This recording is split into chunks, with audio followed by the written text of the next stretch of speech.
সেটাই শেয়ার করব কিভাবে সুন্দর করে সাজানো হয়েছে।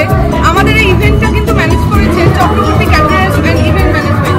তাদের সঙ্গে আলাপ আলোচনা করবো, কি খাওয়া হচ্ছে, কি স্টল দেওয়া হয়েছে, কিভাবে সাজানো হয়েছে, আপনাদের সকলের সঙ্গে শেয়ার করে নেবো। আমার সঙ্গে থাকুন আর এইখানে আয়োজন করা হয়েছে মালাই চা, মিল্কমেড দিয়ে চা তৈরি করা হচ্ছে। যাদের প্রয়োজন তারা মিশিয়ে নেবেন নিজেদের মতন করে, আর যারা চিনি ছাড়া বা মিষ্টি ছাড়া খান তারা শুধু মালাই দুধের চা খাবেন। এখন আমরা চায়ের স্বাদ গ্রহণ করব।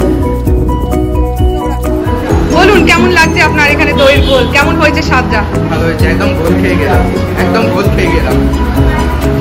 স্বাদটা সব ঠিক আছে? ঠান্ডা ঠান্ডা প্রাণটা জুড়োচ্ছে কি? একদম সুন্দর হয়েছে। একটু ফল ট্রাই করেছেন? না, ফল ট্রাই করিনি, এবার করবো। আচ্ছা, এখানে রয়েছে দইয়ের গোল আর ফলের স্টল, রয়েছে আপেল, আম, তরমুজ। আমি নিয়ে নিয়েছি ফ্রেশ কাটা আম আর তরমুজ।